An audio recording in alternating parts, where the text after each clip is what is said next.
I am sure sports. You know me there. I'm coast to coast representing. I mean, I say this is Wright representing for Omar. You don't know, come get your sports over here from near and far. Boy, boy, boy, boy. Me say I am sure sports, one thing me sure about. When me say sure, that me not doubt. Come get your sports, get it over here.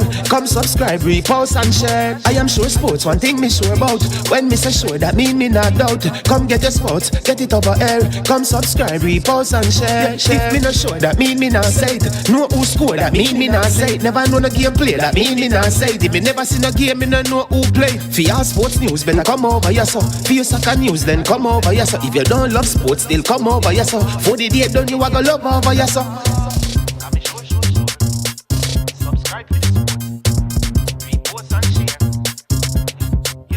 So when it comes on to behavior concerning football, Jamaica is decent. I am sure that if we can get all of these things done, set in place by the end of April, it gives us enough time before the World Cup campaign.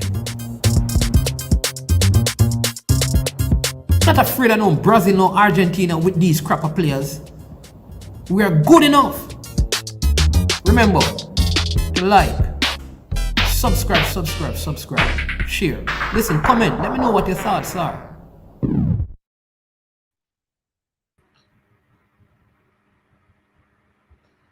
All right, welcome and good morning to all those who are watching, all our subscribers. Good morning, good afternoon, good evening, wherever you're watching from. Welcome to I Am Sure Sports. I am Omar Stennett. They call me Manning's man because I attended that school that started in 1738. Wolmer's just nipped us because of Hurricane Gilbert, or else we would be the oldest school in the Western Hemisphere. But that's not what we are about this morning. This morning we are here to discuss some track and field from a medical perspective, and I'm in the company of greatness. I'm in the company of a renowned doctor. He speaks a lot on sporting stuff. I'm always intrigued by his involvement on commentary and analysis at Caymanas Park. That's where I hear him from and know him from. Always speaking right before Brian Rickman comes on and call the races. And I'm so happy to have him. I'm very excited. And I know that you are. I see you start making comments and greeting him already. So Dr. Paul Wright, welcome. Good morning. So privileged to have you on our platform, sir. How are you doing this morning? And can say hi to the subscribers. Well, really good to be on your program. I am the one I just spoke about with the cook food special that landed yesterday at 5 to 2. So I'm a very happy man. And I hear that Pioneer has gone to the cash pot place to collect some of the money. So I'm sure he had the cook food special yesterday. I must tell you, I was born in Sal and grew up in George's Plain on a place named Blue Castle Farm. I know Blue Castle. I'm from Water Lane. Well, I was from George's Plain, and I used to come down to a little place, Blue Castle Farm. Yes, I know Blue Castle. That's right. That's right at Blackheath Road. Yes, that is where I grew up. That is where I grew up, and I used to go to a little church on the corner. Right on the hill at the crossroad, right across from Mr. Young Bakery. You know,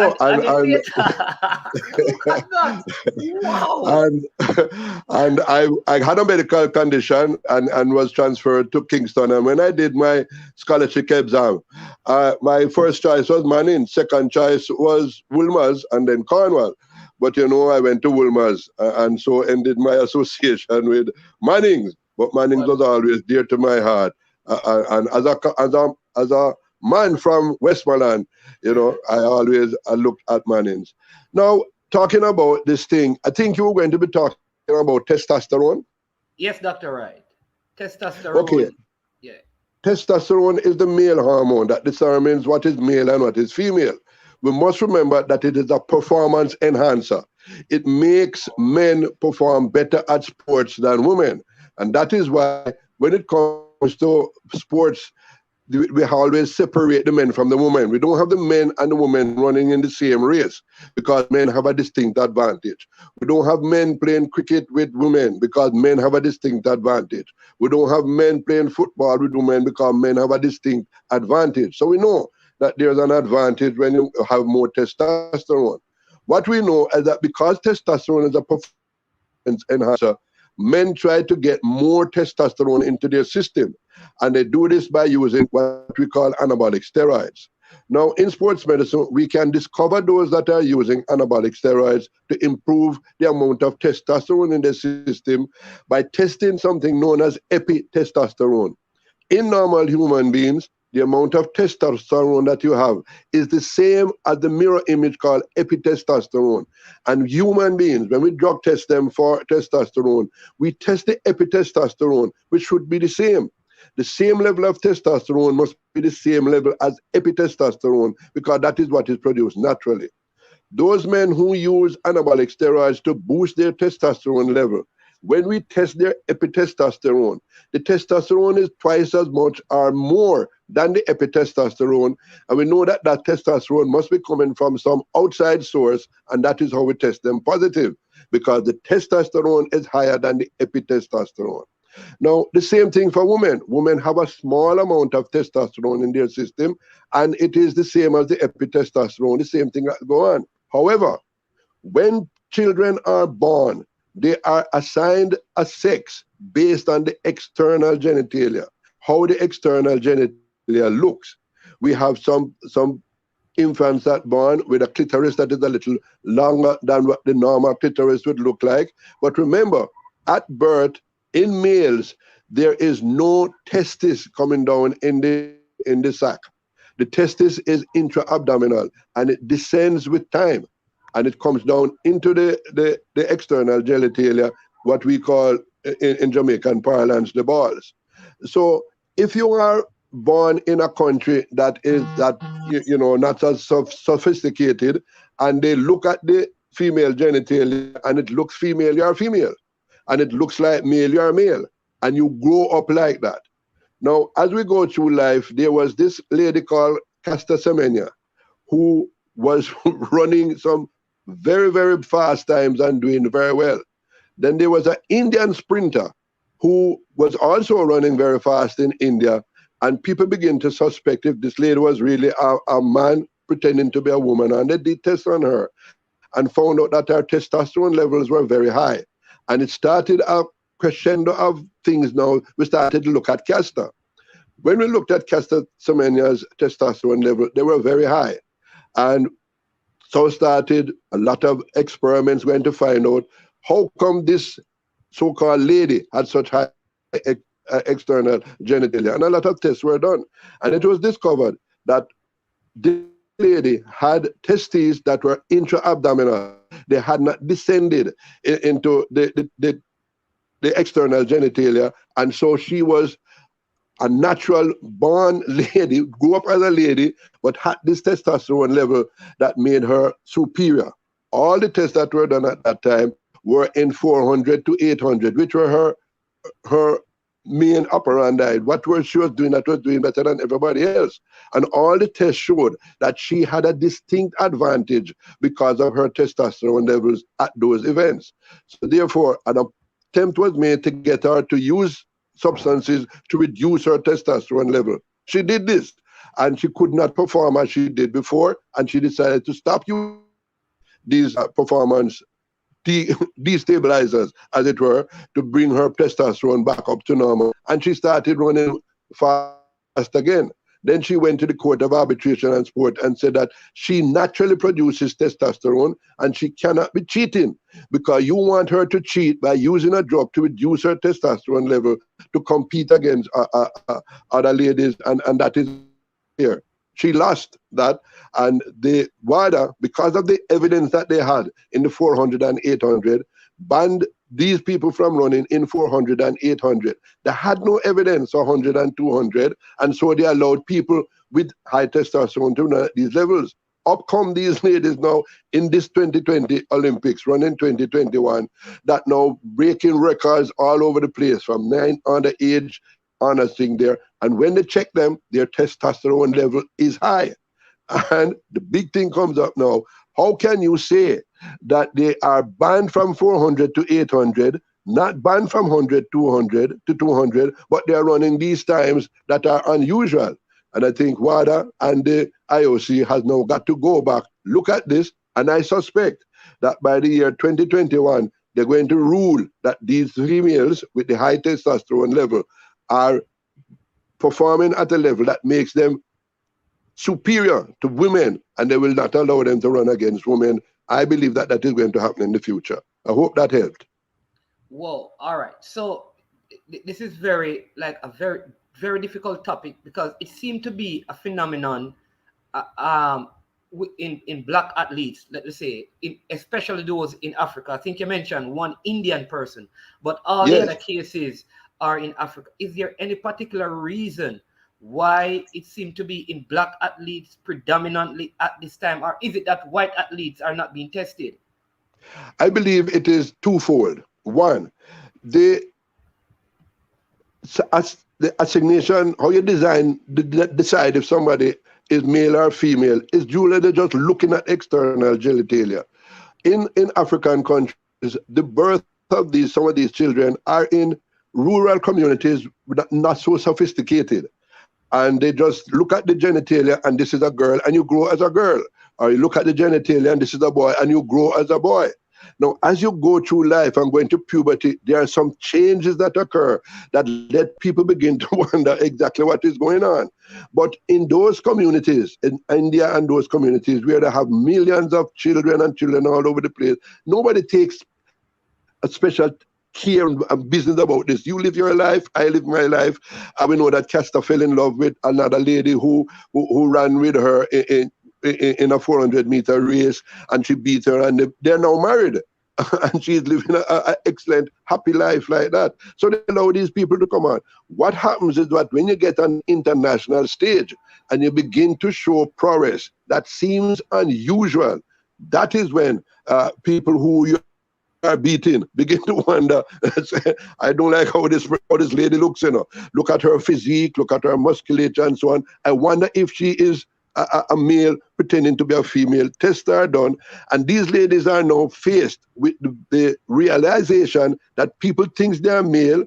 They have grown up as female all their life. They have the female traits, they have everything, and to them it is unfair because they have been female all their life, and just because they start to win, that declare that they are male, and they can't run in males, they can't run against the males, they can't beat the males, and they know to talk about putting a special arrangement for these people to run by themselves in a special group.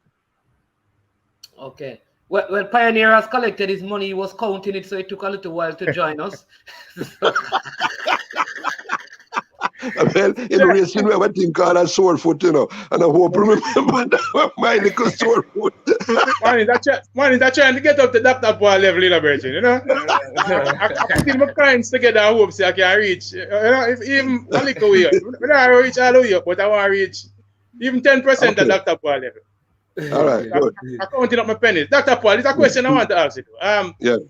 Is there like a number, for example, and I don't know if is there a number that an acceptable number for of a testosterone level that is accepted? So, for example, if it is, could you tell us what that number? There is such a number. I don't have it at the tip of my tongue right now, but there is a number which is over that. Then they start looking at the testosterone and epitestosterone levels, and that is how we determine the people who are on anabolic steroids who get external testosterone, and that is what is made them performing at high levels. You may remember that in the past we had a 100-meter sprinter who, when he tested positive, he said he came to Jamaica and it peer, and that peer having the things that made him with these high levels of anabolic steroid like things.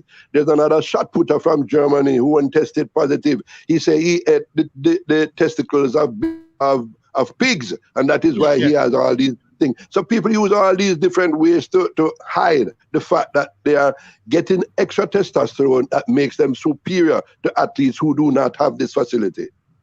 All right, this could be part of that question now, Dr. Paul. Would it be that and I'm using the fact that World Athletics has opted to allow these ladies with elevated testosterone level to participate in some events vis-a-vis other events. So when I look at for example, some of the throwers and the masculine nature of these, looking nature of these ladies, is there a difference in testosterone level based on the event that you do? For example, like how World Athletics had banned the Namibians from participating in 4 to 15. So is that there's an acceptable level for the people participating in 400 to 1500, and then there's a different level for sprinters versus a different level for the throwers. Because when I look at some of these throwers, the muscular and masculine nature and the masculine way that they look, I'm almost thinking that they have elevated levels of testosterone. When you look at the controversy that came out after the interview of the lady that won the shot put, the Chinese lady, you may recall that there was a big kerfuffle about a reporter that asked her a question about her masculinity. And that brings into fore the exact thing that you're saying. The banning between the 400 and 1500 is because that is the evidence that WADA has that shows that they have a distinct advantage. That was extensive work was done because of Caster Semenya and her superiority. There is no body of work like that in sprinters and in throwers. And I think that is where the world has got to go now to get the same body of work that is going to take time, 2 to 3 to 5 years, in order to realize that, yes, there is a distinct advantage with that level of testosterone in throwers, in sprinters. But the only evidence that we have is in the evidence that was done to determine if Caster had a distinct advantage, and that is the 400 to 1500. And so the ban on those two events was because they have hard scientific evidence, not word of mouth evidence or how it looked for sprinters and throwers. All right. Okay. So Dr. Wright, one of your students here saying, his name is Coach Minji, said that Dr. Paul Wright, the man who taught me medicine in school. So he's watching you this morning. It was very good. I tell you, when you practice medicine for 45 years, you meet a lot of people. Yes. All right. This is Mr. Holmes. They call him Countryman. You know him very well. He says, what will the IOC implement now, Doc, since the results of the Olympics? And he's talking about for 2022. What will they do, given what they have seen now? What you think the IOC will implement to deal with this issue? What if Caster Semenya decides to come down to 200 and 100, and the other athletes who are out? Well, Caster did, Caster did go down to 200 and just couldn't make the team. So she did come down and try. And then she went back. I think she's now doing marathons or 10,000 meters or something like that in order to keep fit, because she says she wants to keep fit. What the big kerfuffle now is about these Namibians that have these records and have these Olympic medals. You cannot do anything about that. They were allowed under the rules. What we have got to do now is to get a body of scientific evidence to show that they have a distinct advantage and then implement the rules. You don't just implement the rules because you feel something. You have to have the body of evidence to show it. And unfortunately, all the body of evidence was done in regards to Caster and her superiority in the 800, 1500, and 400. So, Dr. Paul, based on what you just said, I think World Athletics and the world of track and field in general is in for some very interesting and hard days. I would dare to say, because these Namibians, especially and what's her name, the one that won the bronze medal, she's 19 years old. I can only see her getting better. So we might see the women's 200 meter record being moved down to 20 point something. We might see Flo Joe record, because I mean, if they were concentrating on 400 meters for the majority of their young athletic career, and they have now moved down to the 200 meter, chances are at 19 in another 2 years, and you're saying that the science wouldn't catch up for another 3 to 5 years. So we could see her in 2023 or maybe in Paris 2024. Breaking Flo Joe's record and running 20.9 as a female record, 200 meter record. That is a distinct possibility. But remember, she's going to have to keep training and doing. And the Diamond League people, this is where you develop your speed and you run against things there. They have the authority not to invite them. They believe that you have a distinct advantage against the other athletes. That you remember they stop inviting Costa even before she was banned. So this we are really the Chinese curse that say you live in interesting times, and I think this is a Chinese curse in racing, in athletics, because we are going to be living in very interesting times. But what could happen, Dr. Paul? And as I say, all right, guys, what you're saying, and I had predicted that before now, that I cannot see, for example, I cannot see the Eugene Diamond League inviting them. And I was basing this on what I had observed with Casta, where Diamond League, she was shunned by the Diamond League organizers for the most part.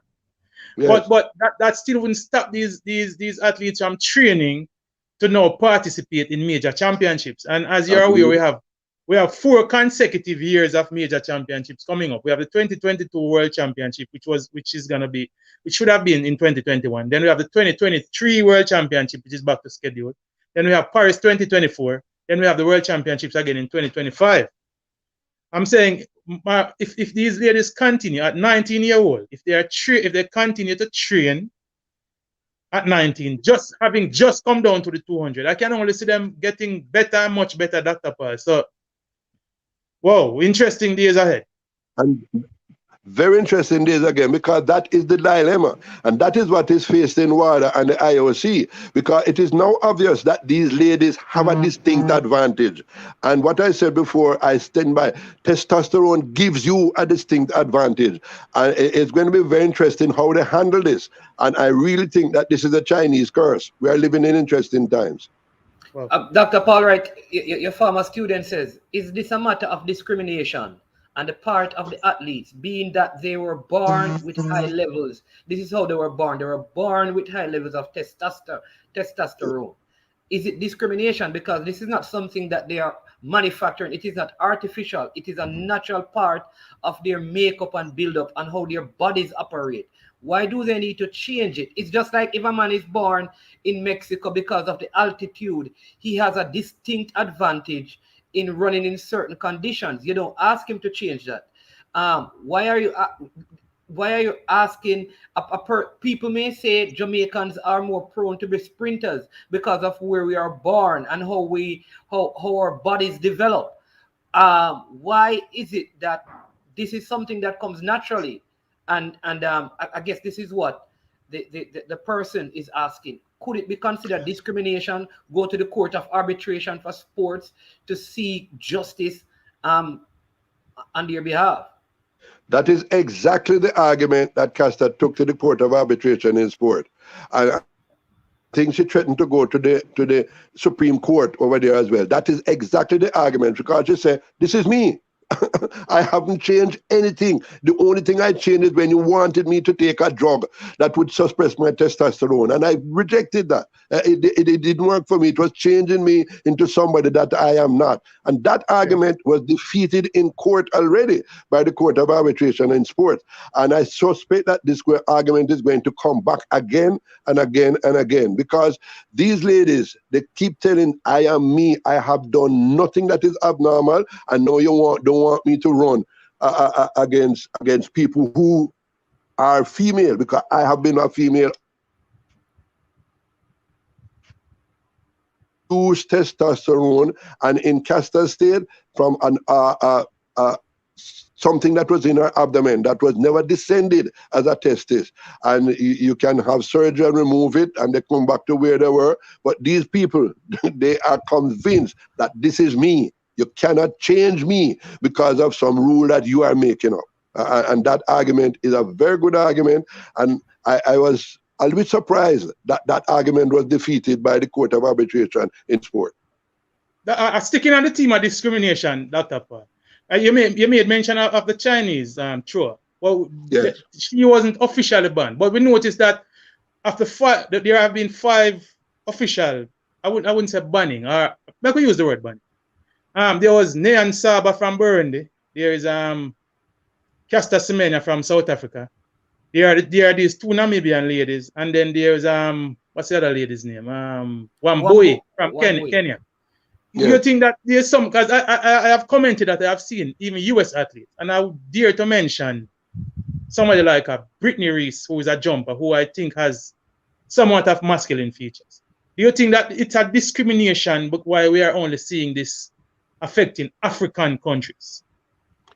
That is a very good question, Pioneer, and I can't answer that because the Indian who started this all, it was the Indian sprinter who started all of this, yes.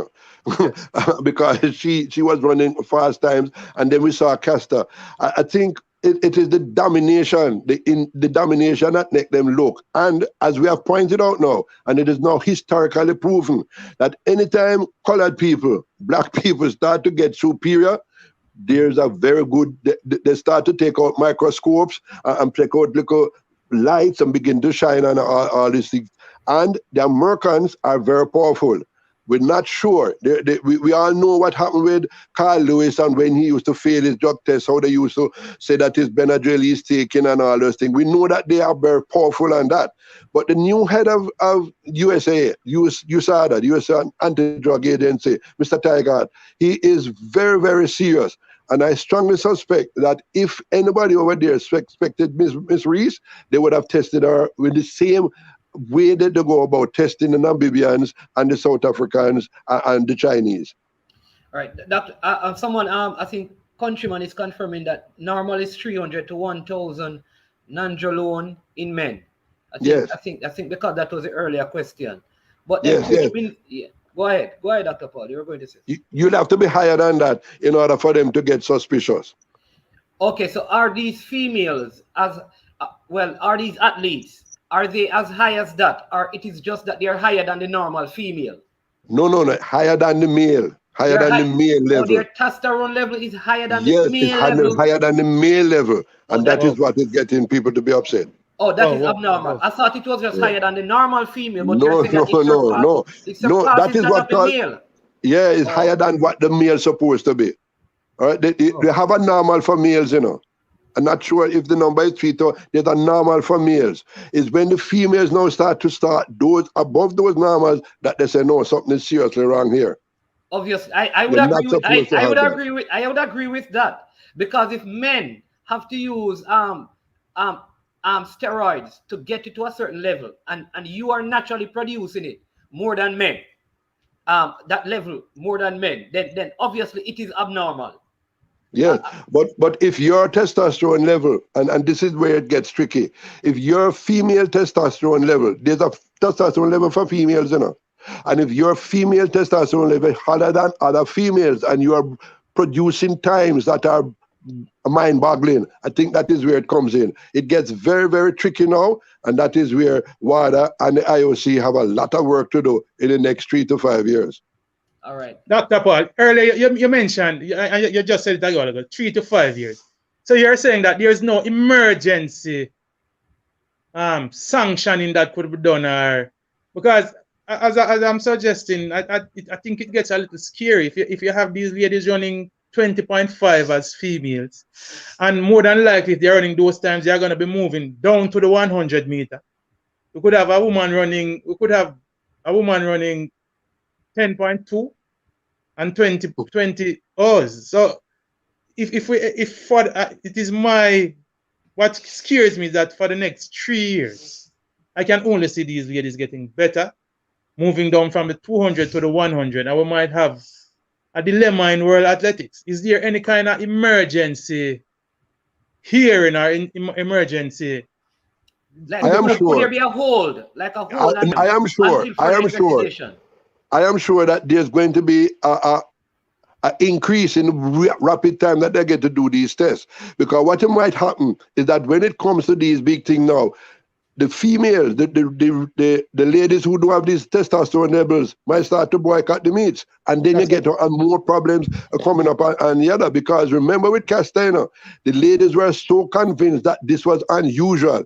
Yeah. And Castor, if you remember how Castor started to run, she started to qualify just barely, come fourth in this one, come third in this one, until the final she would run away with it and do the thing. So she learned how to dampen down people complaining. In the semifinals, she would come third or fourth and not barely qualify. If you notice how she used to run, she was able to monitor herself that she would not create this problem where the ladies would scream and shout that it was unfair. She would run races with them and come third or fourth, but just getting that to qualify and to move on until she reached the final. So she did that deliberately, and I think that is how these ladies learn to manage it. But it is a big problem that is going to surface by next year. It's going to be a big problem by next year in the Olympics, in the World Championship. Coaches, this is asking, why do they allow transgender to compete and then try to control the high testosterone levels of these athletes? Isn't there sort of a conflict, a contradiction in this kind of approach? That is my opinion. Because these transgenders, I think 2 of them came out in the Olympics with gold medal teams. I think this is another thing that is coming on. The whole world is changing in how we look at the sexuality of people, because people now say, there's a big problem where a man say, I feel that I'm a woman and go to the woman's bathroom, which is a big problem. And they say that this is their right. This is what he thinks. Transgenders come into that same thing, and they have now 2 gold medalists, I think, in this Olympics have admitted that they are transgender. And this is the dilemma that is going to face us as we are changing how we look at the sexuality of human beings. Well, Dr. Paul, I'm listening to you and my mind is racing. Some time ago, maybe about 2 years ago, when maybe a little more than that, when this thing was surfacing with this whole Testosterone thing, I had made a suggestion that a third category for sex, in terms of sex, needed to be. So we had male, we have female. I think it's time for world athletics and sporting bodies in general, because with the way the world is running, I can only see that the water has been further muddled. We need a category for adults. That came up at a meeting that I'm aware of, but the numbers were not enough to make it sustainable. So maybe, but wouldn't it also be possible, Dr. Wright, that if you say we have an next category, then more people would come out of what they call the closet? That is my belief. That more people would say, okay, now I can run against these other people and train, and I don't have to have the world looking at me, how do I pass my urine and things like that. Because you know how people can go on social media and get really wicked and terrible. And cast aspersions on people. I think people know if there's a third category, I think more people would come forward. But right now, people are just happy to be what they are without the spotlight. Okay. Well, very interesting. Very interesting times.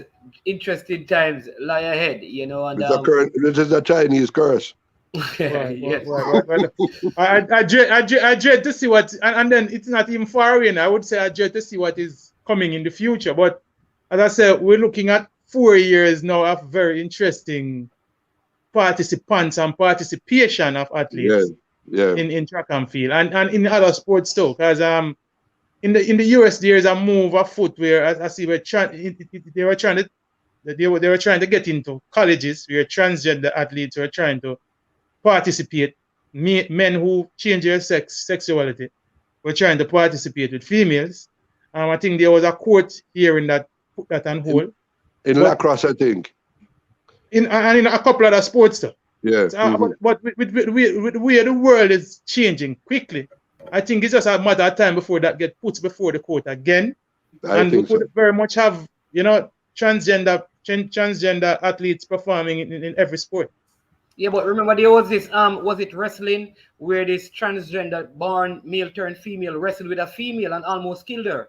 And I think that is what I think it was in the States in college competition, one of those small level colleges where I think that was what ignited the whole conversation. Right, because there are certain sports that if you're a male and you do some change to female and then go up against female, your superior strength build how you're made up, testosterone levels, that you could harm the person. You could harm the person born a female. So I do agree that there has to be some other category then maybe people don't want to be referred to as other. But there has to be some category that you put those kind of athletes in that separates them. Because I don't find that female are changing their sex to be male to participate with male. It's just one way. Yes. And what happens, is that when you do that, gentlemen, you give everybody an opportunity to perform on the world stage. But when you have these controversies with transgenders and ladies and men, it creates a problem and it dampens the sport. I think Pioneer's suggestion of the third category would open the thing and make more people have an opportunity to take part in sports. And I think that would be the correct answer. That's my opinion. Yeah. My final question on this, Dr. Paul. As I have my own concepts as to what it would be to the root cause of this problem. I have my own concept where I tell people that I think it's the distortion of the food. I think genetically modified food is the root cause of this problem. I don't know if you share my belief, or my question to you would be, what do you think is the root cause of this? Because if we look in the past, I don't think that this came up as often as we are seeing it happening. What do you think is the root cause of this my own belief in the root cause of this is the identity of the infant at birth. When you are born, whoever delivers you, you have midwives delivering you, you have people who pass in and so on you. When they look at the external genitalia, that is how you are designated male or female at birth. And it depends on who designates you, what kind of tests were done, or how carefully did they look, and they don't look and say, yes, you are male. And you grow up like that. And I think that is the root cause. Who identified, or what method was used to identify the birth of the infant as male or female? Because I think that is where the error is. And I think that is why, like what Dr. Paul was saying earlier, Pioneer, when you weren't here, that is why you'd find these things in certain countries more than with others. Not sophisticated delivery systems. And that is probably what is causing it. But there are certain foods like that I think when you eat, like the person who said when they ate pear, it increased their testosterone level. That is Linford Christie. Yeah. Right, Linford Christie. So there are probably certain foods that do it, but it is not consistently in your system. It would just only appear when you eat those food. With these athletes, it's a normal part of their life. But Dr. Paul, one of the other things I want to ask you, Christopher Taylor, when he ran, I think in the heats, in the semifinals of the 400 meters, he was taken up. He was taken off by with a stretcher. The same thing happened at the national championships. And when they interviewed him, he said that I have asthma, and every time I run fast, this is what happens. All right. And it triggers a panic attack. He says it triggers a panic attack. And this is what happens. Now, I have also seen Chris Taylor run in Jamaica and run really fast, and I've never seen that. I'm wondering if there's anything with the pandemic that could have, further. I don't know, but I found the connection between him going on a stretcher, having panic attacks because of his asthma, and running fast. How do you do that and not have that every single time?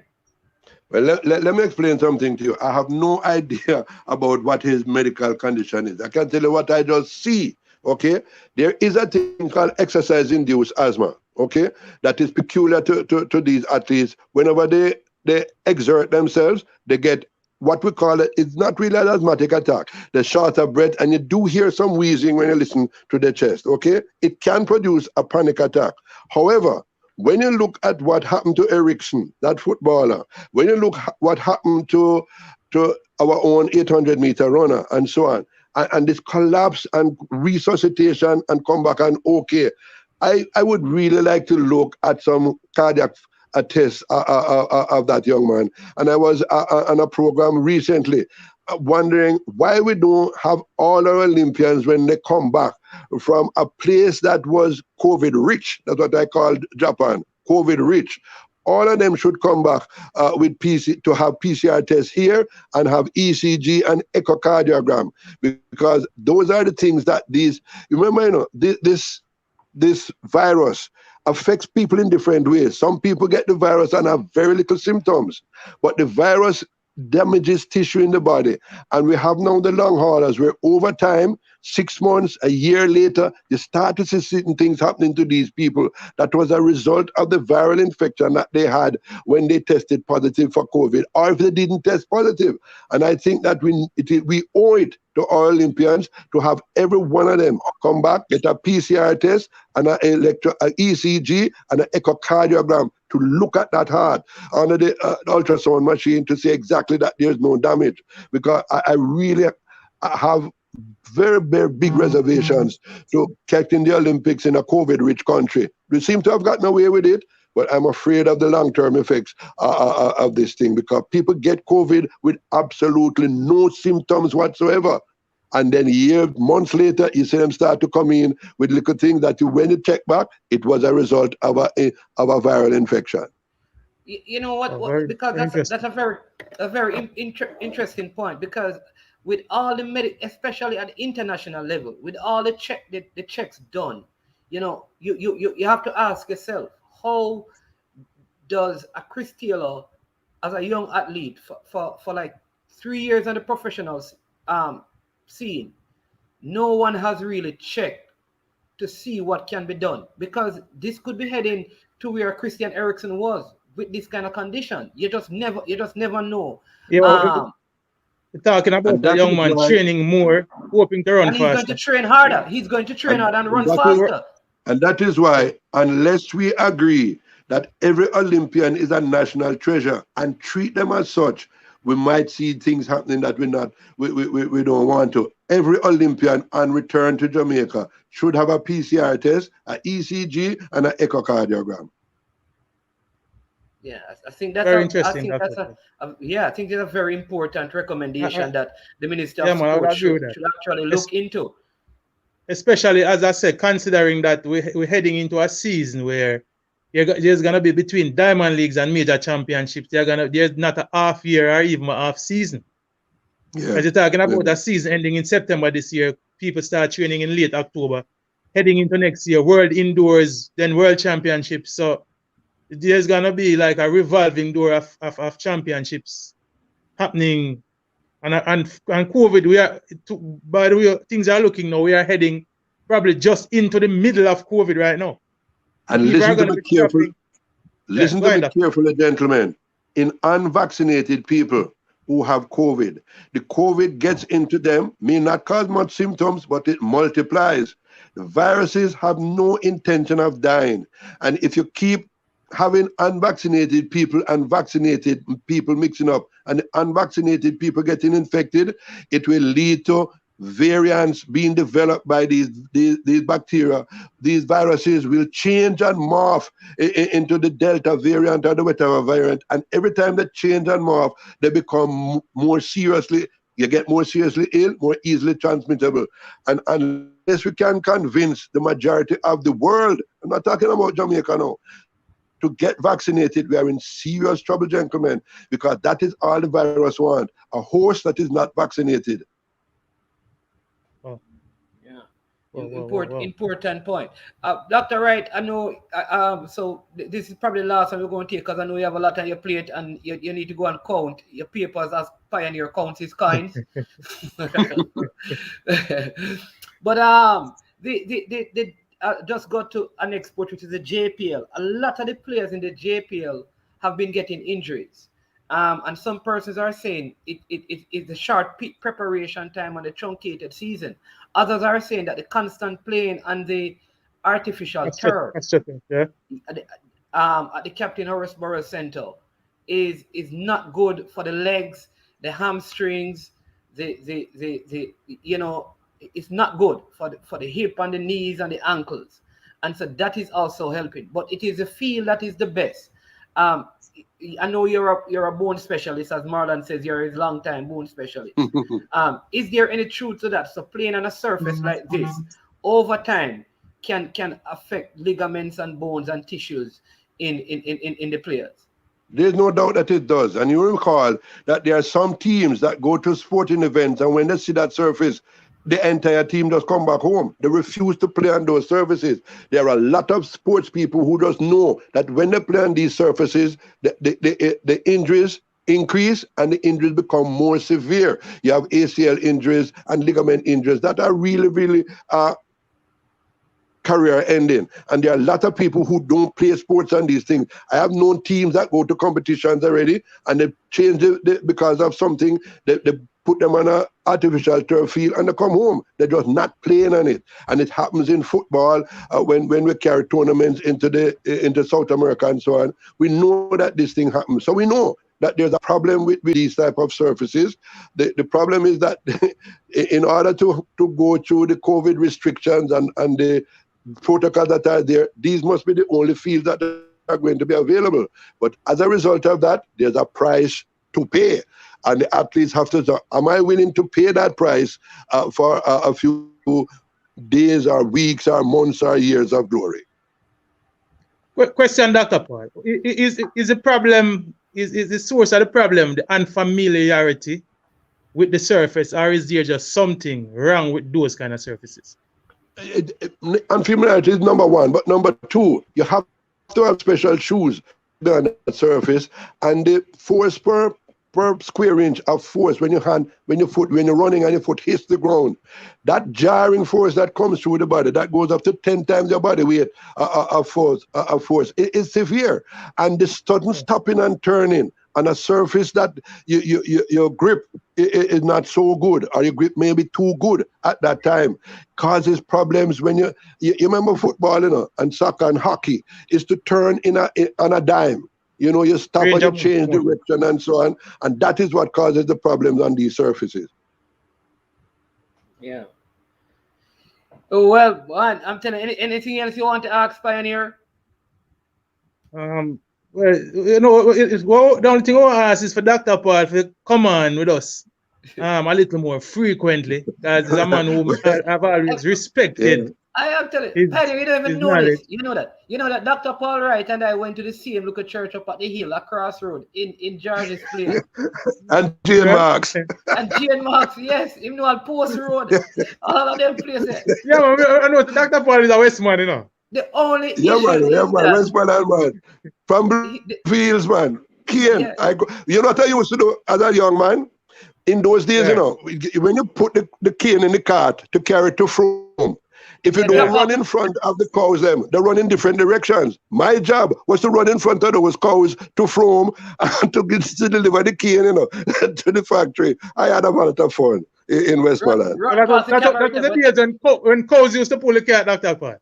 Yes, man, you had 4 cows, and if you don't run in front of them, the 4 cows run in 4 different directions. But if you run in front of them, they will follow you. So you used to have somebody have to run in front of the cart in order to get the cart to go to the factory where you deliver the cane. Boy, I was a fit man virgin. You want to be a very I am telling you. The good old days. I guess he was doing some car racing at that time, so he's into horse racing now. Yeah. I was a co-worker, Yeah. I was a co-worker. A co-worker.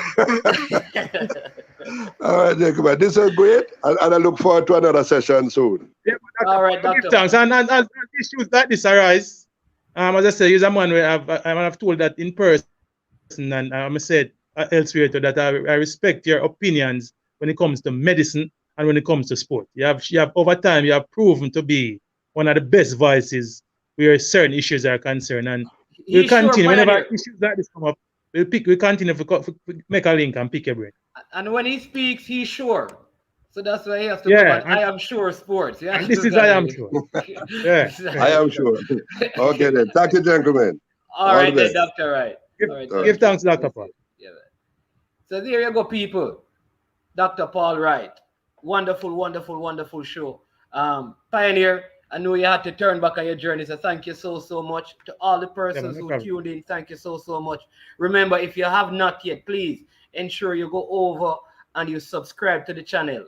You like and you share the content. This is very good. Maybe there's some athlete that you know that you need to have them watch this so they can learn and know what is happening. Somebody else in media that you need to speak to let them watch the video. Go ahead and do that, man. Share the content tell somebody about what we are doing here at I Am Sure Sports. Again, we tell you we have some other good things coming up this week. We have G-Star who will be coming on to give you some information on the NBA. You know, the NFL is coming up, and we'll be having Countryman coming on speaking about the NFL. We have our JPL show coming up this weekend. So a lot of good stuff happening, and I Am Sure Sports. Pioneer, anything you want to say in closing? And then we continue to look at track and field also. We have some interesting Diamond League meets coming up. We have Eugene coming up on the 21st of August. Shakara Richardson, the American speedster, will be back. We have some interesting clashes. I think we have a part 5 of Dalila Mohammed and Sidney McLaughlin clashing in Eugene. It's interesting in the morning. These ladies have run 4 times. And the 4 times they have run, 4 different the world record have been broken. Oh. So we have an interesting clash coming up in Eugene also. Carson Warholm, Superman from the men's 400 meter hurdles, will be contesting the flat 4 in Eugene. Could we see him running sub 44, 43 low maybe? Could the flat 400 world record be under threat? A man who can run 40, 49, 45, 94 over hurdles. I'm interested to see what he can do on a flat 400 meter. I'm not certain to us how many of our Jamaican athletes will be participating in Eugene. I'm suspecting that most of the athletes were sponsored by Nike, Illy and Shelley, since the meet is a Nike sponsored meet. So we possibly might be seeing Illy and Shelley. There's no certainty. The final entry list is not out yet. I continue to monitor, and as soon as it is out, we'll update right here, and I am sure. Yeah, man. All right, so there you have it, people. You know, when Pioneer do the track and field thing, you know that he's sure about it.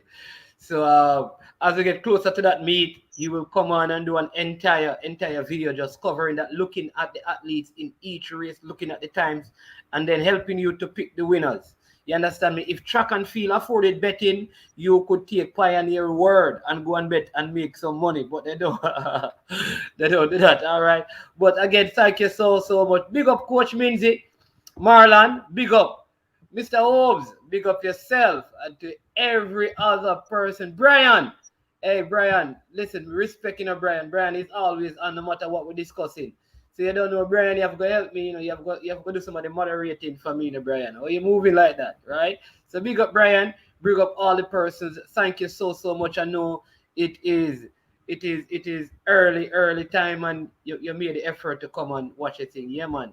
People, join Coach Minzy. I think he's at 11,000 subscribers now. He's heading to 20,000. So if you have not, jump over there and also subscribe to his channel and give the bloggers out there some love. It's a new movement, but it is opening up discussions and windows and avenues to hear different sporting content.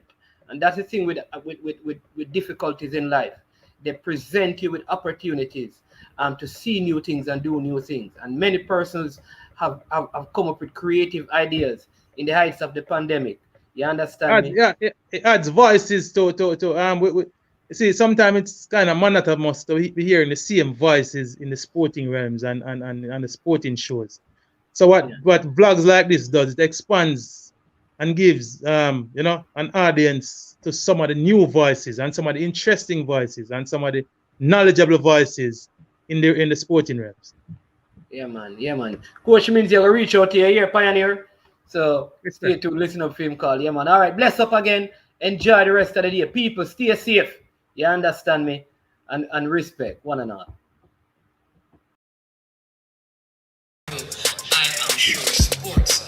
I am sure sports. You know me there, from coast to coast representing. I mean, say this is Wright representing for Omar. You don't know, come get the sports over here from near and far. Boy. Me say I am sure sports, one thing me sure about. When me say sure, that me not doubt. Come get your sports, get it over here. Come subscribe, repost and share. I am sure sports, one thing me sure about. When me say sure, that me not doubt. Come get your sports, get it over here. Come subscribe, repost and share. If me not sure, that me not say it. Know who score, that me not say it. Never know the game play, that me not say it. If me never seen a game, me not know who play. For your sports news, better come over here so. For your soccer news, then come over here so. If you don't love sports, still come over here so. For the day done, you a go love over here so.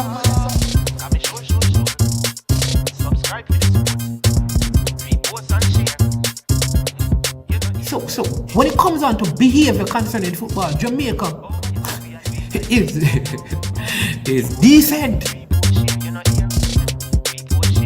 I am sure that if we can get all of these things done, set in place by the end of April, it gives us enough time before the World Cup campaign. Not afraid of no Brazil, no Argentina with these crap of players. We are good enough. Remember to like, subscribe, share. Listen, comment. Let me know what your thoughts are.